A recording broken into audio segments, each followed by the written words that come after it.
መጨረሻ ላይ በነበረን ቪዲዮ ያየነው ሳንቲምን በመወርወር ወይም ፍሊፕ በማድረግ ሄድስ ወይም ደግሞ ቴልስ የሚወጣበትን ፖሲብል አውትካም ፖዚቲቭ ኤክስፔክታንሲውን ካልኩሌት እንዴት እንደምናደርግ አይተናል ማለት ነው።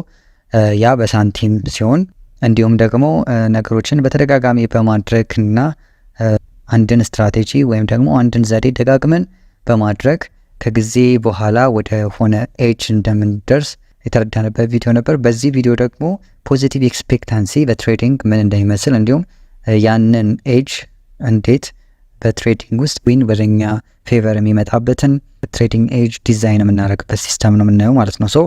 ይህንን ለማስረዳት መጀመሪያ ይህን ዲያግራም እንይዘው። በትሬዲንግ ውስጥ ሁለት ሰዎች አሉ እንበል፣ ጆን እና ስቲቭ የሚባሉ ሰዎች አሉ፣ ትሬደሮች ናቸው። ተመሳሳይ አካውንት ለኤክስፐሪመንት ተመሳሳይ ሳይዝ ያለው አካውንት እንዲሁም ደግሞ ተመሳሳይ ትሬድ ሳይዝ እንዲያደርጉ አደረግን እንበል። 100 ትሬድ ቢኖር በዛ 100 ትሬድ ውስጥ ተመሳሳይ የሆነ አካውንት ሳይዝ እና የትሬድ ብዛት ተሰጣቸው እንበል። በዚህ ኤክስፐሪመንት ውስጥ የምናየው የዊን መጠናቸውን የሉዝ መጠንና እንዲሁም ደግሞ የስትራይክ ሬቱን ነው ማለት ነው። በስተግራ በኩል ያለውን የጆንን ዳታ በምናይበት ታይም ከ100 ትሬድ 75% ዊን ሲሆን 25% ደግሞ ያው ሉዝ ነው ማለት ነው። በዚህም ምክንያት ስትራይክ ሬቱ 75% ነው ማለት ነው።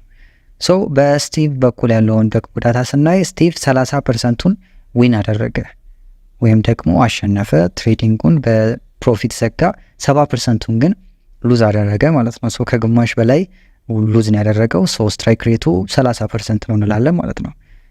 አሁን ይህንን ዳታ በማየት ብቻ የትኛው የተሻለ ትሬደር እንደሆነ ማወቅ እንችላለን።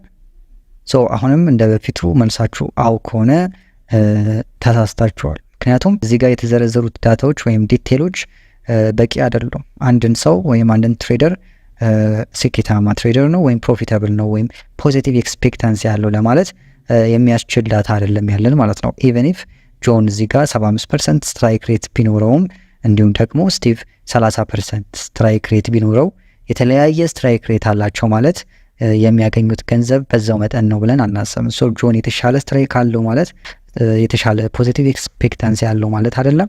እንዲሁም ስቲቭ 30% ስለሆነ 70% ሉዝ ስላደረገ ስትራይክ ሬቱ ዝቅተኛ ስለሆነ አሁንም ፕሮፊታብል አይደለም ልንል አንችልም ማለት ነው። ወደ ኤጅ ነው የምንመጣው ማለት ነው። ወደ ኤጅ ኮንሰፕት ነው የምንመጣው ማለት ነው። ሲምፕሊ ኤጅ ማለት ከሆነ ትሬድ ውስጥ ከሆነ አማውንት ኦፍ ትሬድ የምንጠብቀው አቬሬጅ ፕሮፊት ኤክስፔክታንሲ ነው። አቬሬጅ ፖዚቲቭ ፕሮፊት ኤክስፔክታንሲ ከሆነ እያወራን ያለ ነው ስለ ስትራይክ ሬት አይደለም ማለት ነው። ስትራይክ ሬቱ የፈለገ ሊሆን ይችላል። መጨረሻ ላይ አውትካሙ ግን ፖዚቲቭ ኤክስፔክታንሲ ካለው ወይም አውትካሙ ፕሮፊት ካለው ነው ማለት ነው። ስትራይክ ሬቱ አሪፍ ሆኖ ፖዚቲቭ ኤክስፔክታንሲ ዜሮ ሊሆንበት የሚችልበትም ሁኔታ አለ ማለት ነው። ይህንን ፖዚቲቭ የሆነ ፕሮፊት ኤክስፔክታንሲ የሚወስኑ ነገሮች አሉ ዲፔንድ የሚሆንበት ማለት ነው። ከነዛ ውስጥ ቅድም የሰበሰብነው የዊን ሬት ወይም ደግሞ ምን ያህሉን ከ100 ትሬድ ውስጥ ምን ያህል ዊን አለው የሚለው ሲሆን፣ ሌላው ደግሞ ሉዝ ሬት እንዲሁም ምን ያህል ፐርሰንቱን ሉዝ አድርጓል ሲሆን፣ ሌላው ደግሞ በተጨማሪ አቬሬጅ ዊን ሳይዝ። አቬሬጅ ዊን ሳይዝ ማለት ቅድም ዊን ሬት ያልነው አለ። ዊን ሬት ሃው ኦፍን ነው ምን ያህል ጊዜ ዊን አደረግን ሲሆን፣ ዊን ሬት ማለት አቬሬጅ ዊን ሳይዝ ማለት ደግሞ ምን ያክል ቫሊዩን ነው ምን ያህል ዊን ሲያደርግ ምን ያህል መጠን ነው ዊን የሚያደርገው ነው። እዚህ ጋር በምናይበት ታይም አቬሬጅ ዊን ሳይዝ ማለት የዊን ሬት ተቃራኒ ነው። ዊን ሬት ሃው ኦፍን ዩ ዊን ሲሆን አቬሬጅ ዊን ሳይዝ ደግሞ ሃው ማች ነው ምን ያህል ነው ዊን ስታደርጉ የምታገኙት ማለት ነው። እንዲሁም ደግሞ አቬሬጅ ሉዝ ሳይዝ ደግሞ ሉዝ ስታደርጉ የምታጡት መጠን ስንት ነው ማለት ነው።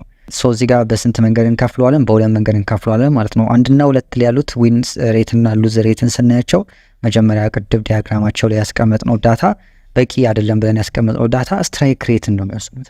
ዊን ሬት ወይም ደግሞ ምን ያህል ዊን ታደርጋላችሁ ወይም ምን ያህል ሉዝ ታደርጋላችሁ የሚለውን ስትራይክ ሬታችሁ ነው ማለት ነው ቅድም ያስቀመጠው። ነገር ግን ሌሎች ዳታዎች መጨመር አለባቸው። አንድን ሰው ፕሮፊታብል ነው ወይም ደግሞ ፖዚቲቭ ፕሮፊት ኤክስፔክታንሲ ያለው ለማለት አቨሬጅ ዊን ሳይዝ እና አቨሬጅ ሉዝ ሳይዝ የግድ ያስፈልጋል ማለት ነው።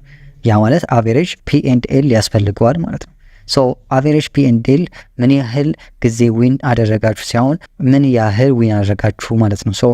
በትሬዲንግ ዋናው ቁልፉ ስታሸንፉ ምን ያህል ታሸንፋላችሁ፣ ስታጡ ምን ያህል ትሸነፋላችሁ የሚለውን ብቻ ነው የምናውቀው ማለት ነው በአቬሬጅ ፒኤንኤል። ሶ ወደ መጀመሪያው ዲያግራም እንመለስና እዚህ ጋር ዊን ሬት፣ ሉዝ ሬት እና ስትራይክ ሬት አለ። ነገር ግን አሁን የሚጨመሩ ዳታዎች አሉ። እዚህ ጋር እንደምታዩት አቬሬጅ ዊን ተጨምሯል፣ እንዲሁም ደግሞ አቬሬጅ ሉዝ ተጨምሯል ማለት ነው። አቬሬጅ ዊን እና አቬሬጅ ሉዝ ደግሞ የሚያሳየው ሪስክ ሪዋርዱን ነው፣ ወይም ደግሞ ምን ያህል ሪስክ አድርጋችሁ ምን ያህል ሪዋርድ ታደርጋላችሁ የሚለውን ነው። ከስትራይክ ሬት ጋር ይገናኛል ማለት ነው። ሶ በዚህ መሰረት የተወሰኑ ዳታዎችን አስገብተን እናይ።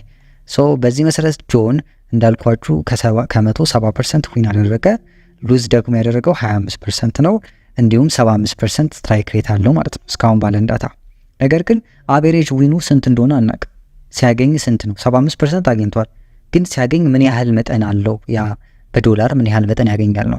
አቬሬጅ ዊኑ $1000 ነው ብለን እናስብ። አቬሬጅ ዊኑ $1000 ነው ብለን እናስብ። አቬሬጅ ሉዝ ደግሞ $3000 ነው ብለን እናስብ። ያ ማለት ዊን ሲያደርግ ሉዝ ከሚያደርገው በታች ነው ማለት ነው። ያ ማለት የበለጠ ሉዝ ያደርጋል ማለት ነው በመጠን ስናይ ማለት ነው። ሶ ሪዋርድ ሪስኩን ስናይ ኔጌቲቭ ነው። ያ ማለት ሲያጣ ከሚያገኘው በ3 እጥፍ ይበልጣል ማለት ነው።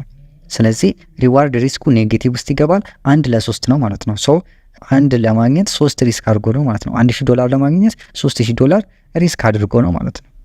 ሶ ስቲቭ ላይ ስንመጣ ደግሞ እንደምታዩት ከመቶ ካያችሁት